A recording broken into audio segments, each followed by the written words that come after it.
Hi guys, thanks for tuning in again to our Smack podcast. We hope you enjoyed this new video, and if so, please share your love below and subscribe to our channels. But now, without any further ado, enjoy the show. I was always optimistic, but I didn't know my optimism would be would move at a faster pace, which was a pleasant surprise. What's going on, everybody? Welcome back to another episode here on the Smack Hospitality Podcast. This episode features Satya Anand, the president for Europe, Middle East, and Africa at Marriott International. Satya and I spoke about his career path into hospitality, starting as a night auditor and making it all the way to the top of the company in EMEA. We also discussed some of the inspiring leaders Marriott has had over the years and how loyalty and loyalty programs such as Marriott Bonvoy have changed recently. Enjoy the show. Satya, good morning. Thank you very much for being on Smack. It's great to have you here. And I have to start with a confession first and foremost at the very beginning of this podcast episode. I've been doing a lot of digging. I've been stalking you up and down and seeing what I can find online. And I'm very happy that you're here. And I want to start off with an easy one. Satya, when you joined Marriott as the CEO for EMEA in 2020, did you have any idea what you were getting into? Honest answer. Well, honest answer is no. But good morning, Fritz, and great to be with you and your listeners. And yeah, I mean, I had no idea what I was going to get into in 2020. I mean, we were obviously in the midst of everything, but yeah, it's been a roller coaster, and so that's absolutely the honest answer. Okay, nice.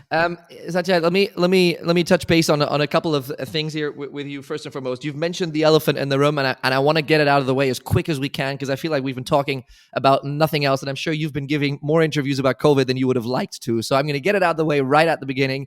How's it been? I mean, I imagine it must have been an absolute, up and down. There was the pandemic hit in Europe kind of in the early stages of 2020.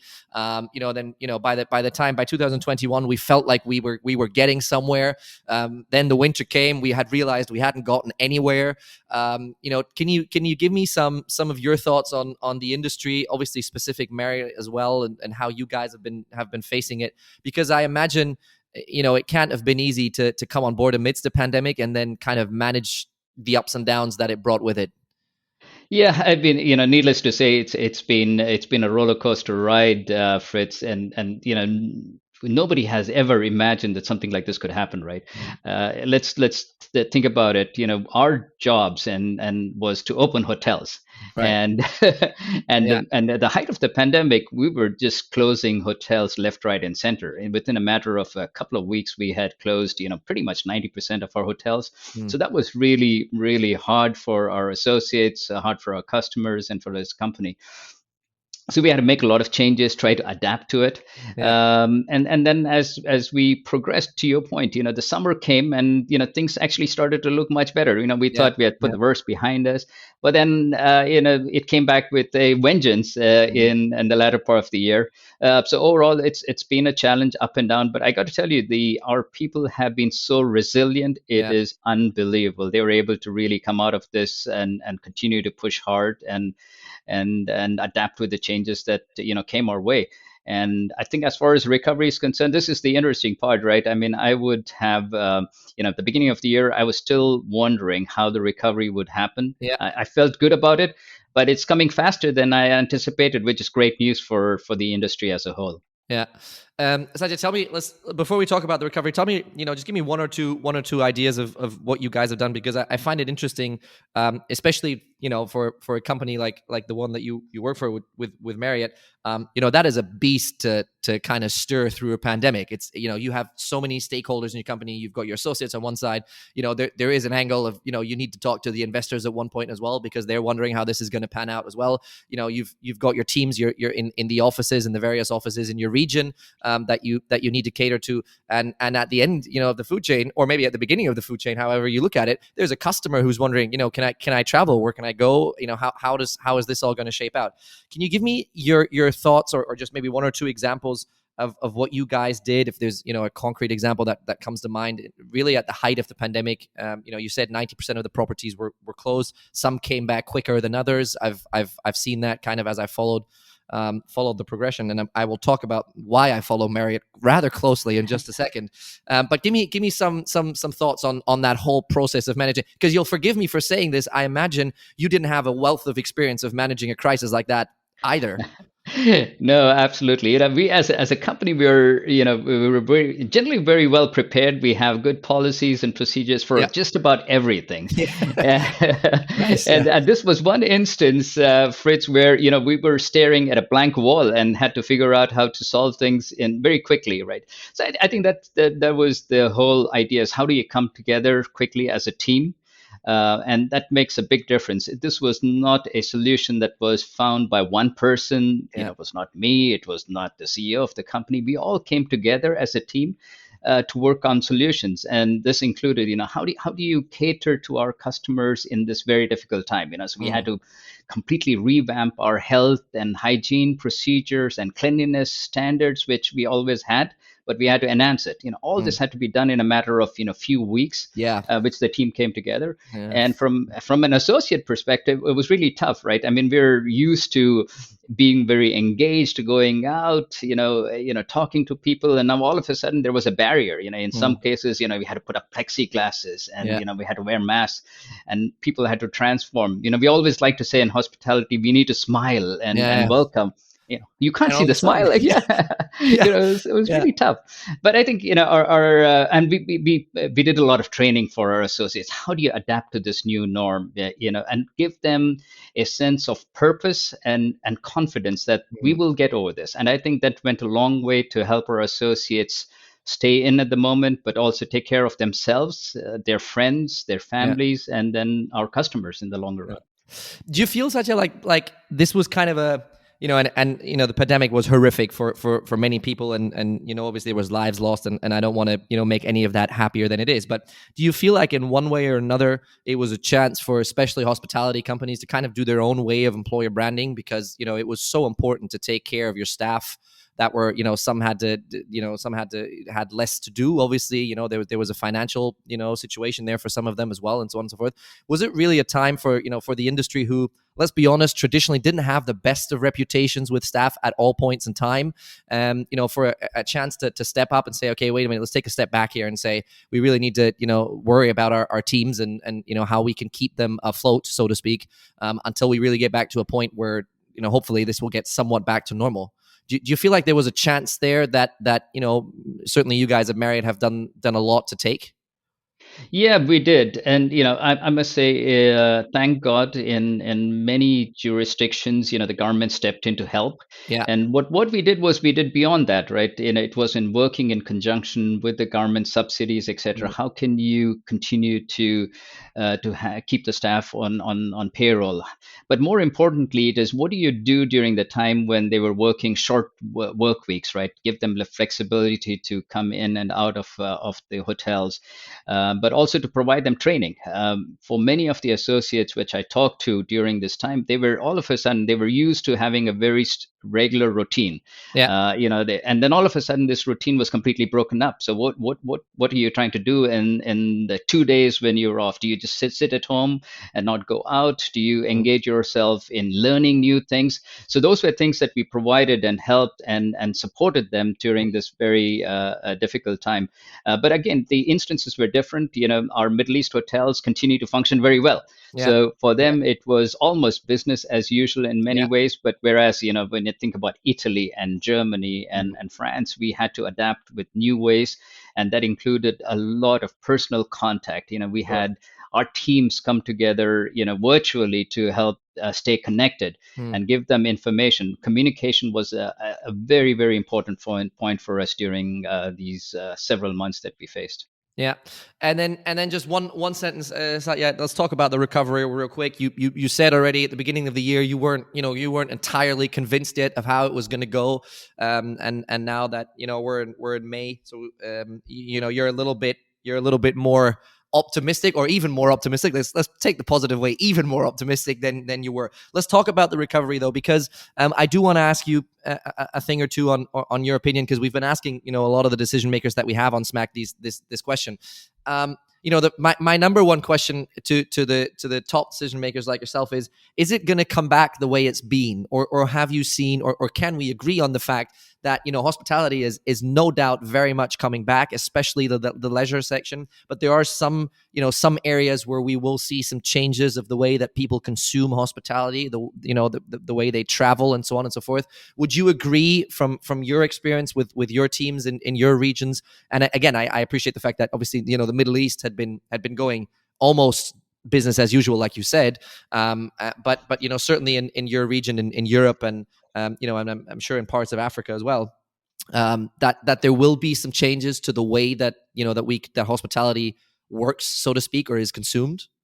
Sure. Let me go back to what I've said first. I was always optimistic, Yeah, but I didn't know my agreed. optimism would be would move at a faster pace, which was a pleasant surprise. Sure. I always felt that tourism and our industry and travel would come back fast enough. But quite frankly, the recovery, particularly in the last 4 to 5 weeks, has been quite spectacular. I mean, Yeah. the increases that we have seen, which all goes to my original point, is that travel is an industry here to stay. I mean, absolutely. Yeah. And our hospitality industry plays a very important role. So I'm if I look at around the future side, I think this is going to be a great recovery for the industry. But to your question as to will something change, or will we go back to our old ways? I don't think we will go back to our old ways. This Yeah. is, I think the pandemic has evolved people's thinking. I think people had time to reflect, when they were at home and had personal, connections which they rebuilt. They started to think about, what when I travel, how should I travel? Am I, is it purposeful travel, or am I just traveling for the sake of traveling? And I think those elements are going to change in the future, Fred. And I'll give you an example. People were in the past would make these 1 day trips, including myself, right? I Same. would jump on a plane. Yeah, same. I would just jump on a plane and say, Meeting in okay, London, you fly in yeah, the morning, you fly out at night. right. Yeah. I did that all the time. And, I personally realized, and so have many other travelers, says, well, that is not the best use of time. It is energy draining when you travel. It's not the best productive time. So what I think what we're seeing and what will continue is people will travel differently. People will take longer trips, combine more things, and to some extent, the digital technology that has been provided to us in the last couple of years will be here to stay. So instead of doing every trip to go meet some person, so some of it will be over Teams and Zoom, and others will be meetings in person because that personal relationship is important. But rather than do these kind of day trips, hop in and hop off planes, I think it is going to be more longer trips, and stay there and connect with people, engage more with either customers or associates or other stakeholders. So the trip was going to become longer in terms of number of days, but less frequent trips. At least part of that will evolve over time. And let's be honest, do you miss it, Satya? Because I can totally relate. I probably don't do haven't done those trips as often as you have, but I can totally relate with those day trips. Doesn't it like it frees up so much of? I mean, you must feel the same because your calendar must be glowing on some days. It must free up, it frees up time, like you said, resources, sustainable. It's more sustainable to do a meeting or two over Teams. You must feel like that has certainly improved your quality of life at least a little bit. Whether it's good for business is a different story. But it certainly helped in a way or two.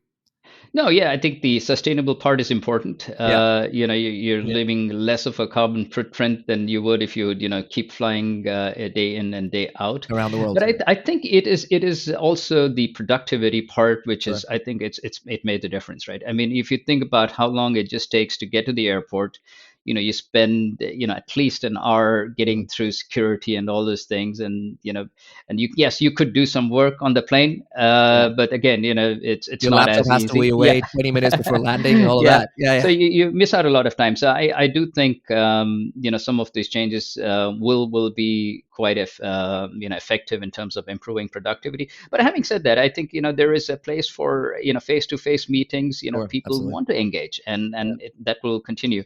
But I found for myself, I'm using my time much more thoughtfully than I did before. Yeah. I do travel, and I travel frequently, but in a very different way. I just last week I made a trip to Spain and Portugal.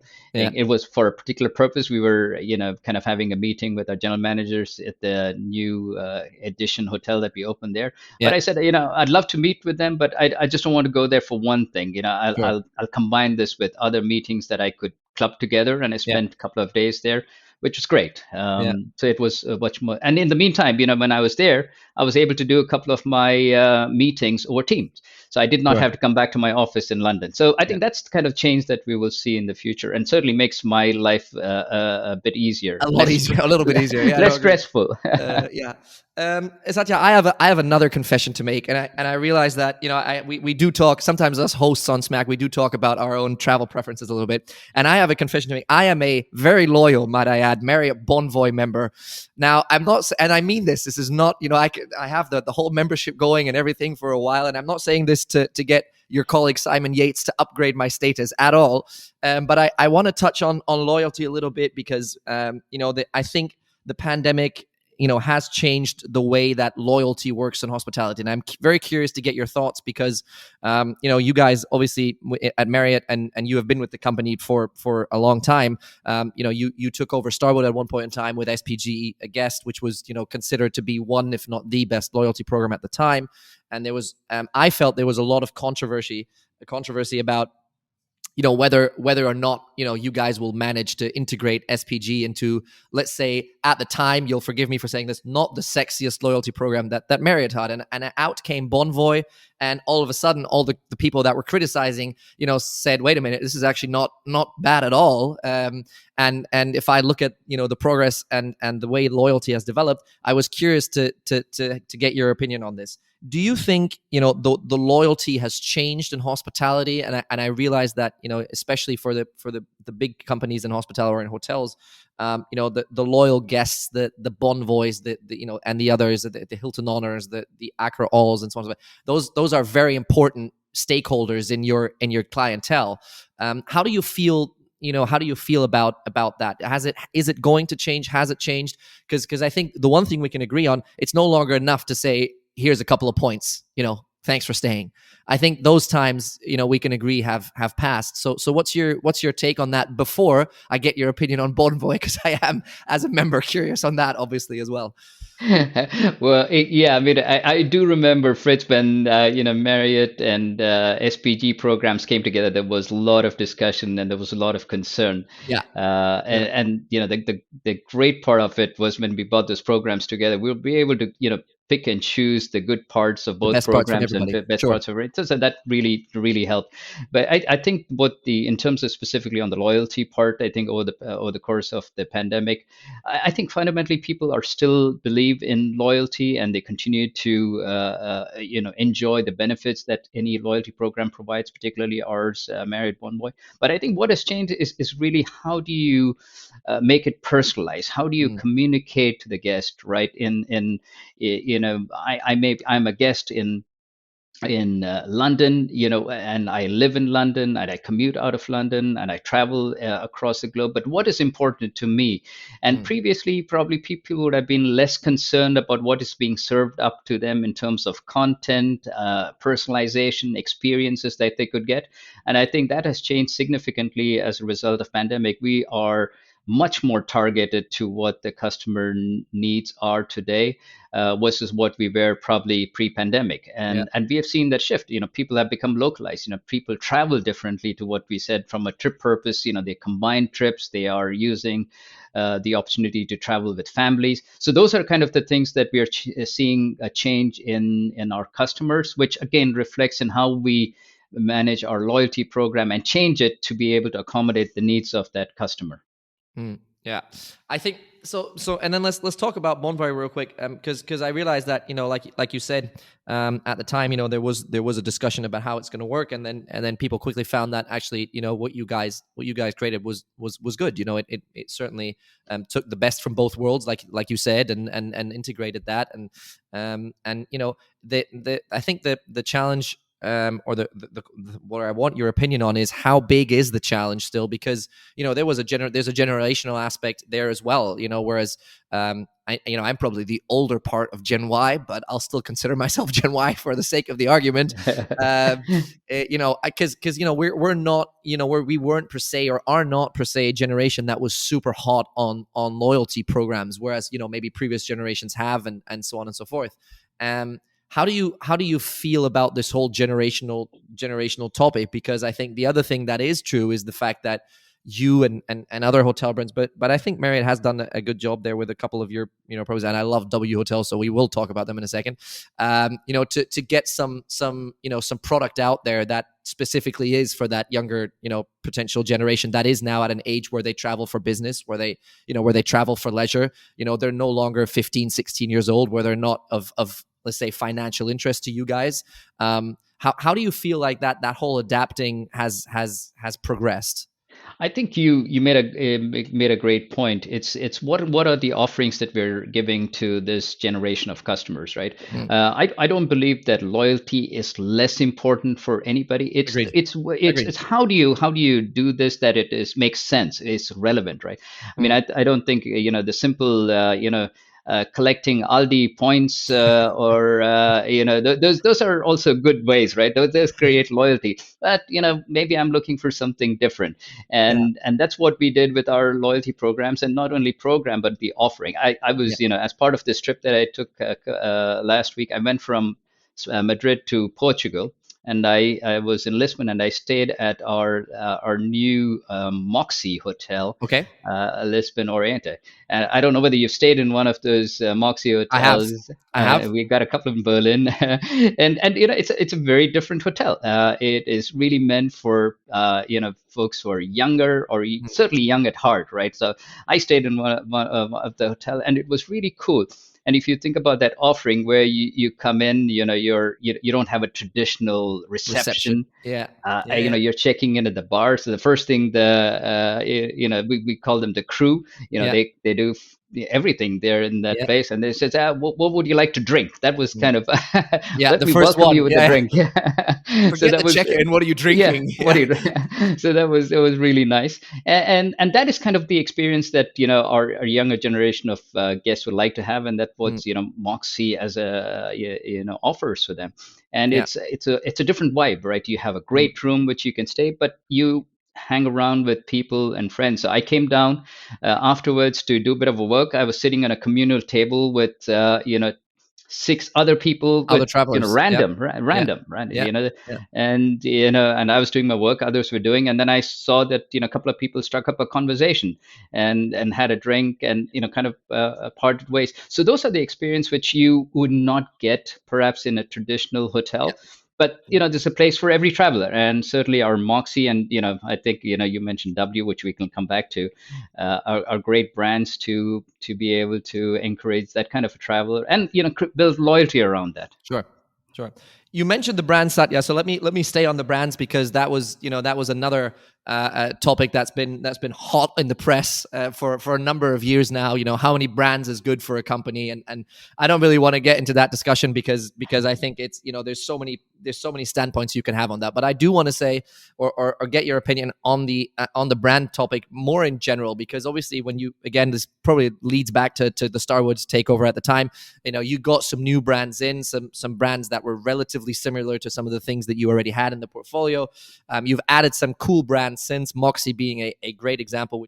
I think we can agree on the fact that the brands have probably never been as important, for the reason you just explained, that there's a place for every traveler in that. But let's hear your opinion on the brands. Is there an argument, Satya, or how true is the argument that there comes a time where we're at some point in hospitality, we'll have to take that famous step back and say, okay, let's reflect for a second here. Do we really need all the brand and every company, not just Marriott, the others just as much?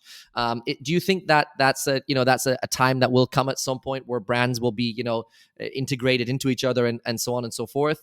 And leading up to that, as a follow-up question, how do you see the whole brand topic progressing? Because I'm surprised at how great your teams are in the branding departments and in development teams, because they still fire up brands where I think, this is actually doesn't exist yet. This is actually pretty cool. There must be a limit to that creativity at one point in time where they just say, we've got it all. There is nothing left to add. Yeah, that I think that the discussion about brands and the creativity is really driven by what customers want, right? We obviously look at the marketplace, we look at the evolution of the customer, and Moxie was derived because we felt that there was space for customers there. I mean, if we had asked the same question, we started Moxie around developing Moxie in 2010. Around that time frame. Yeah. I mean, if you had asked the question, 5 years before that, we would have said there is no chance that Moxie will ever build Moxie, right? So I think as customers evolve, generations evolve, brands will evolve, and I think there will be new brands that will come out over time. But I clearly see that the pace has increased because the customers are evolving. I think we have a responsibility, Fritz, to make sure that those brands stay distinct. And it's I was telling your former professor at EHL, Damien Hodari, and because I joined one of the sessions. Shout out to Damien, he loves it when we shout him out on Smack. Yeah. So it was fun, right? Damien had a class from EHL where they were talking about brands. And he was using case studies to reflect, and I joined his class to kind of talk about how it is in real life. And one of the students asked a question, to exactly the question that you asked. How do companies keep brand distinct?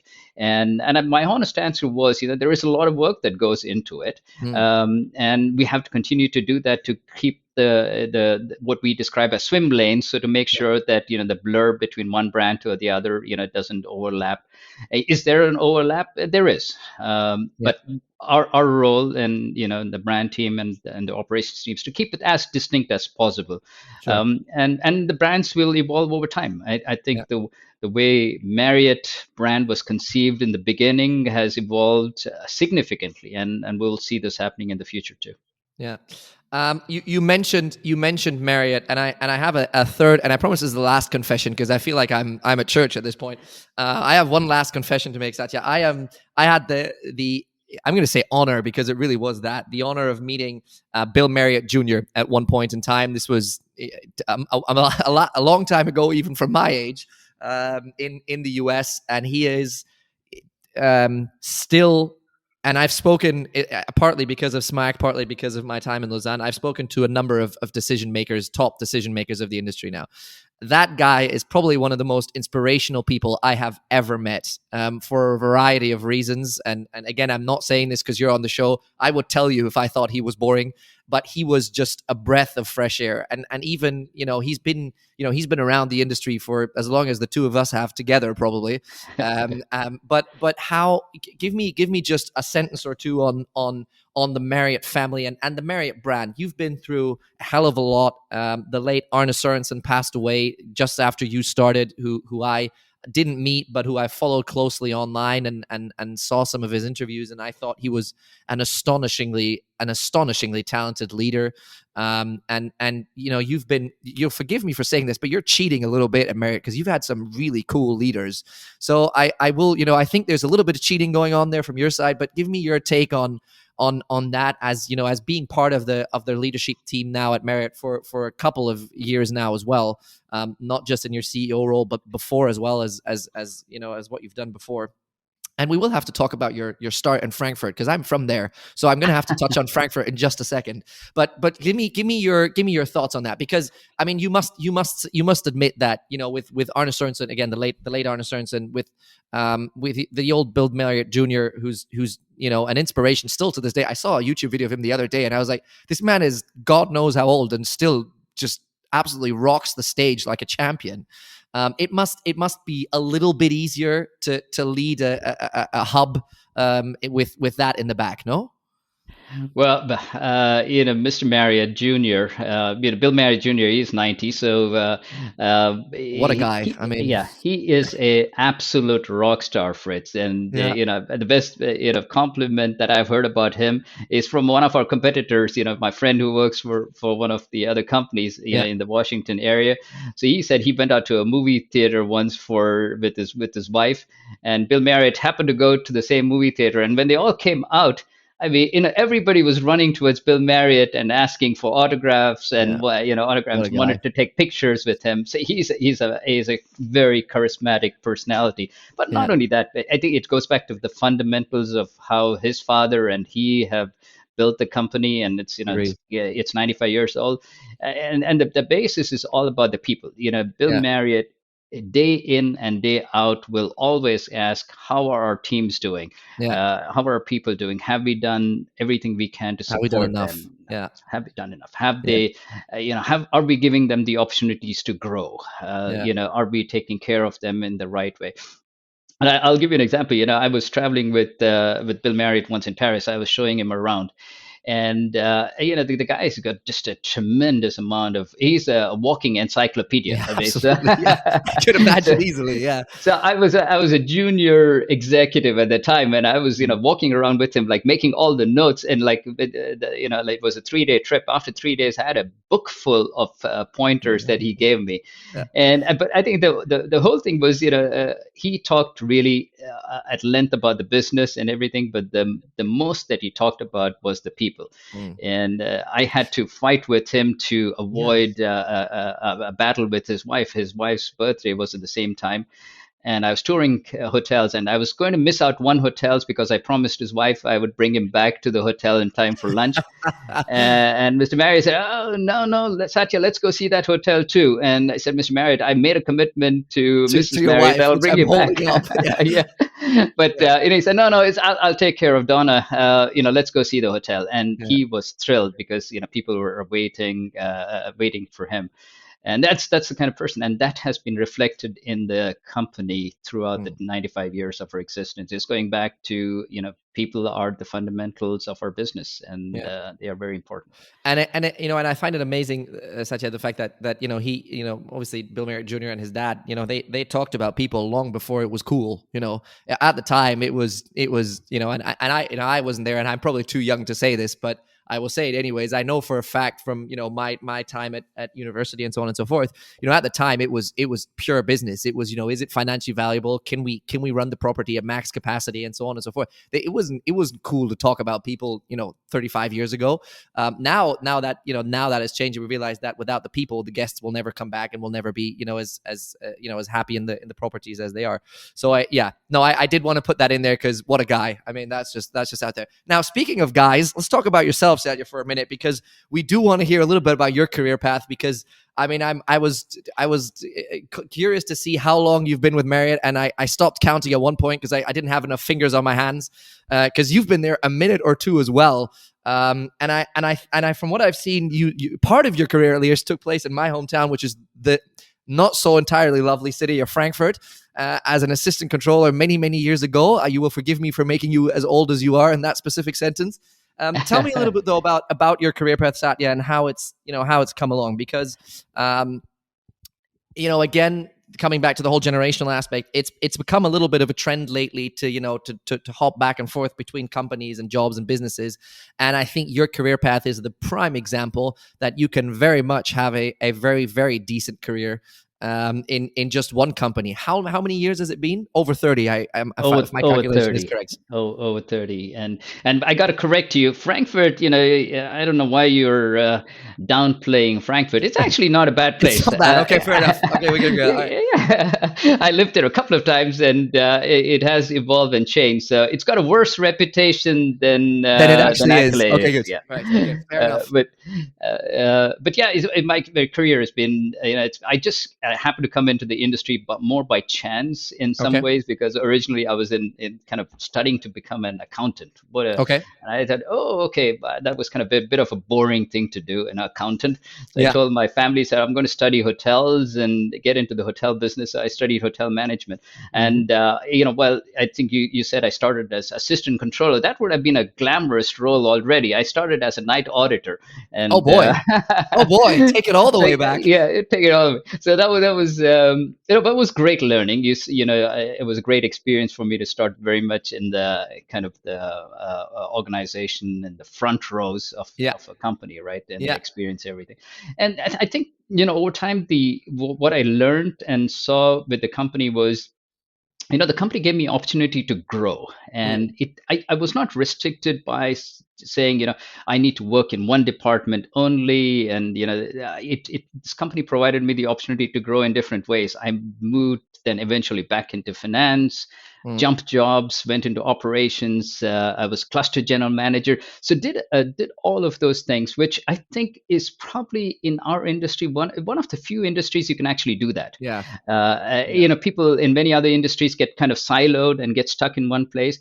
And I am not an exception by any means. There are plenty of people in our company who have done this, moved from role to role and have come up through the ranks and are leaders in our organization. If I look at our general managers, they've all come up. Many of them have come up through the positions at the line-based positions and then grown their careers. So, Marriott, I think, provides the opportunity. It's both people's interest and growing, and it doesn't always have to be going up. It can be movements sideways, but fundamentally the company provides huge opportunities to grow, which is absolutely exceptional. Little did I know that when I started as a night auditor, I had become the president of EMEA. But I'm not the only one. There are lots of examples of how you can grow, and jobs have evolved. And one of the things is we talked about digital and how that has evolved, particularly in the last couple of years. We had we have called something called digital hubs, Fred.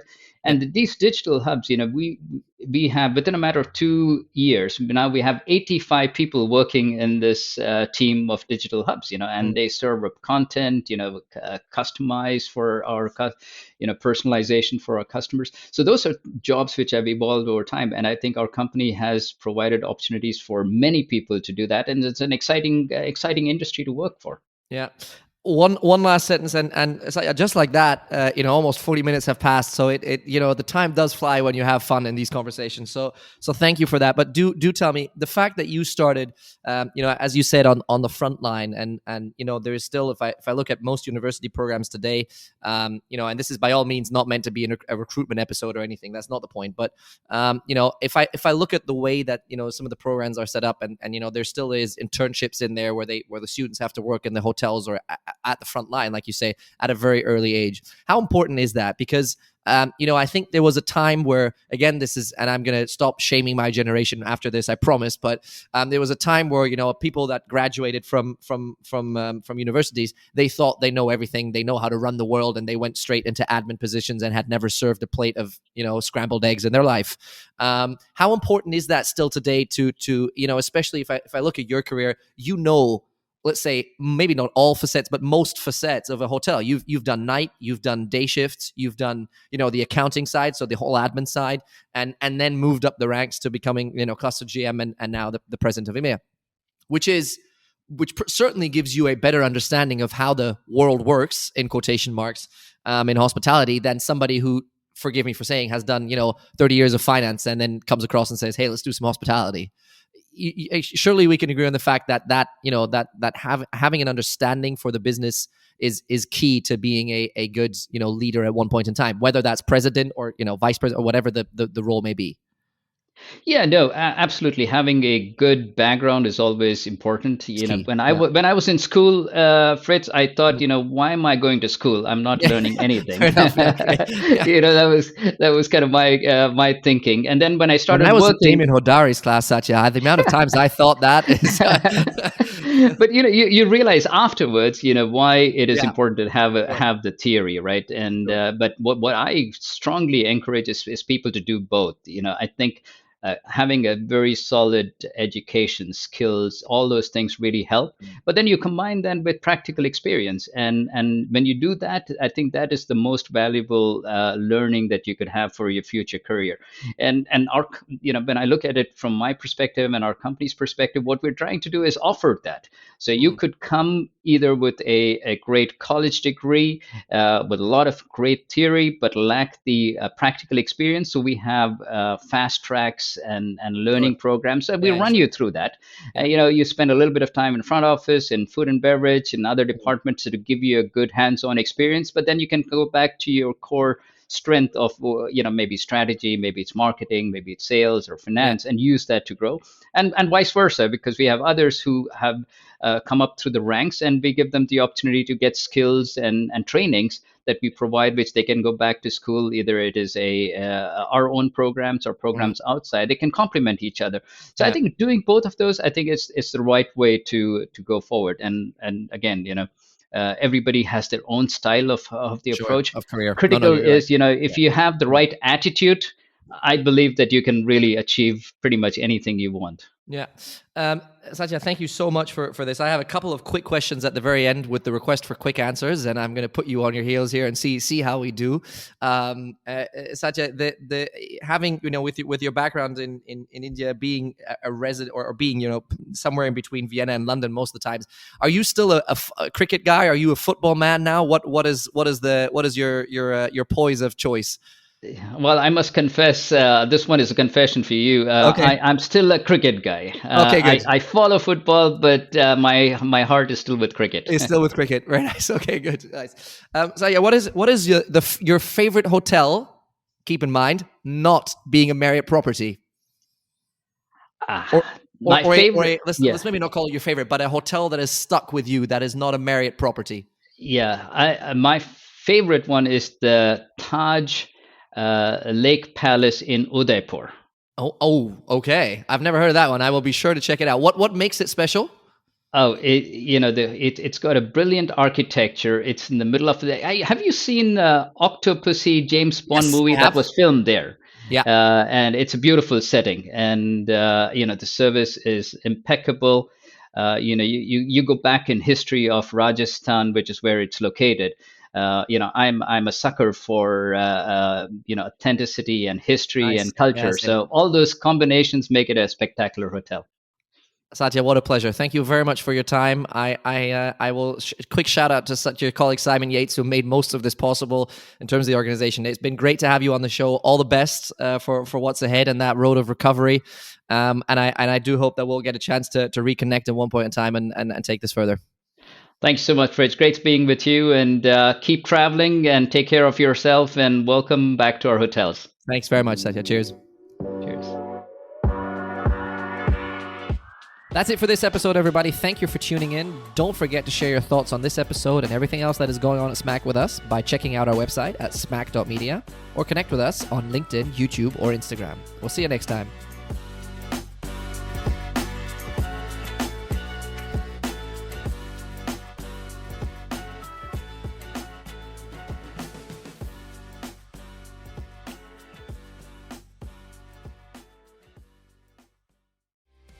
Hi there, and congrats, you've made it to the end of our video. If you'd like to stay on top of what's happening at Smack, subscribe to our channels below and follow us on our social media.